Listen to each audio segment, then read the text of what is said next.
2003년 미국 뉴저지의 한 병원. 입원 중인 환자가 갑자기 심정지로 사망합니다. 그것도 한두 명이 아닌 여러 명. 사망한 환자들의 혈액에는 처방되지 않은 약물이 발견되었고, 이윽고 드러난 범인의 정체는 바로 환자들의 담당 간호사 찰스 컬런이었습니다. 1960년 미국 뉴저지주 웨스트 오렌지의 평범한 가정에서 태어난 찰스 컬런. 하지만 생후 7개월 만에 아버지가 교통사고로 사망하면서 불우한 어린 시절을 보냈습니다. 그래서일까요? 그는 어릴 적부터 우울증을 앓았고 청소년이 된 후에는 여러 번 극단적 선택을 시도했습니다. 그러다 성인이 된 후 미국 해군에 입대하지만 그마저도 오래 버티지 못하고 전역하게 됩니다. 이후 그는 간호사가 되기로 결심합니다. 간호학교를 졸업하고 면허를 취득한 그는 1988년 뉴저지의 한 병원에서 간호사 생활을 시작합니다. 그리고 그곳에서 첫 번째 희생자가 발생합니다.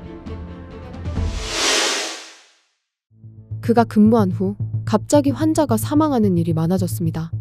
원인은 심장마비. 하지만 의사들은 모두 자연사로 판단했는데요. 왜냐하면 그의 살인 방법은 다른 폭력적인 방법이 아닌 약물 주입이었기 때문입니다.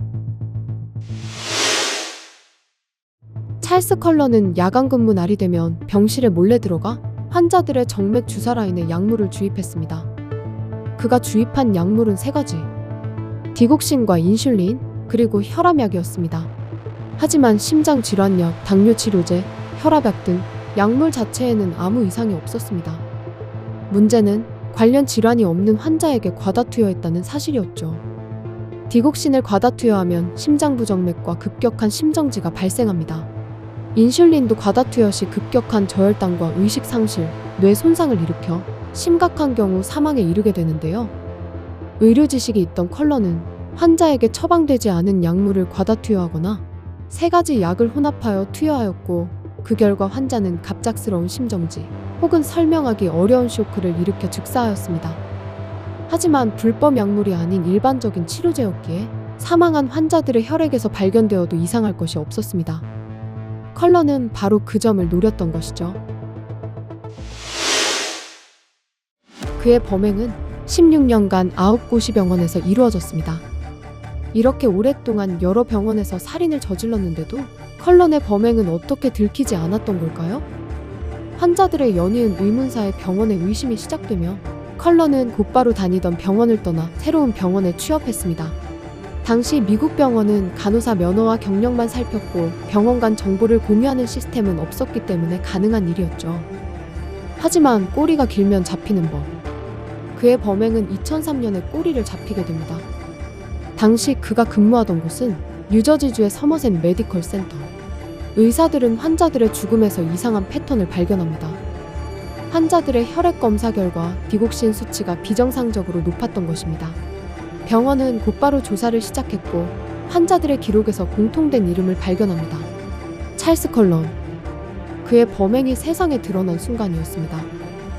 신고를 받은 경찰은 증거 확보를 위해 동료 간호사인 에이미 루프렌에게 협조 요청을 했고, 루프렌은 컬런과 친하게 지내며 대화를 녹음하기 시작했는데요.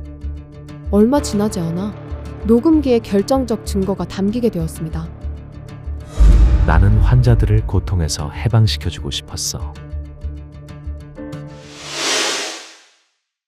환자들을 고통에서 해방해주고 싶었다는 그의 말은 사실이었을까요? 하지만 그가 죽인 환자들은 시한부도 위중한 상태도 아니었습니다. 고령이거나 회복 중인 환자가 대부분이었고, 심지어 퇴원을 앞둔 환자도 있었습니다. 이를 두고 범죄 심리학자들은 그에게 신콤플렉스가 있었을 것이라 말합니다.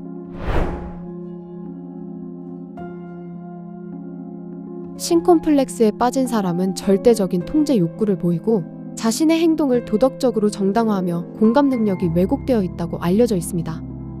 타인의 운명을 결정할 권리를 가졌다는 자기 행동이 옳다고 믿으며 피해자의 고통이나 권리는 생각하지 않는 것이었죠.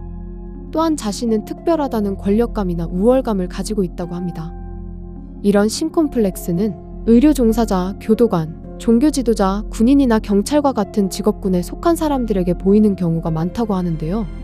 특히 의료 분야 종사자는 약물 투여, 치료 결정, 생명유지장치 관리 등을 통해 환자의 상태가 직접적으로 바뀌는 경험을 하는데 이러한 경험은 강한 권력감으로 이어져 신콤플렉스에 빠질 수 있다고 합니다. 컬러는 환자들을 고통에서 해방시키기 위한 일이라고 했지만 그의 행동은 환자를 위한 것이 아닌 신콤플렉스에 빠진 생명통제 욕구일 뿐이었습니다. 사실 그가 이전에 근무했던 병원들에서는 그의 범행을 의심하면서도 모른 척 무마해버렸습니다. 간호사가 환자를 죽였다는 사실을 공식적으로 인정하며 거액의 의료 소송과 보험 문제에 병원 평판이 붕괴될 거라는 생각에 사건을 은폐한 것이었습니다. 그의 범행은 더 일찍 밝혀질 수 있었던 것이었죠. 2003년 12월 결국 찰스 컬러는 체포되었고 3년 후 종신형을 선고받았습니다. 더 충격적인 것은 피해자의 수인데요. 그는 40명 정도의 환자에게 약물을 과다 투여했다고 자백했으나 수사관들은 확인되지 않은 피해자까지 더하면 400명에 이를 것이라 추측하고 있습니다.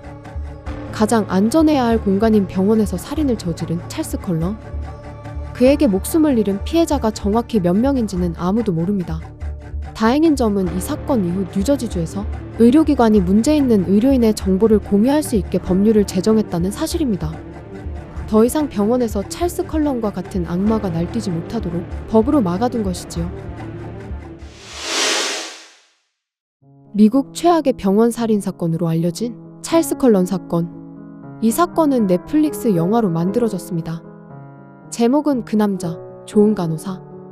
이 영화는 연쇄살인범인 컬런의 시점이 아니라 그를 의심하고 결국 체포에 결정적인 역할을 한 동료 간호사 에이미 루프렌의 중심으로 이야기가 전개되는데 자극적인 장면이 없으면서도 어딘지 우리를 서늘하게 만드는데요. 가끔은 현실이 영화보다 더 무섭다고 합니다. 만약 입원한 병원의 간호사가 연쇄살인범이라면 우리는 과연 그 사실을 알아차릴 수 있을까요? 팩트 앤 무비 후였습니다.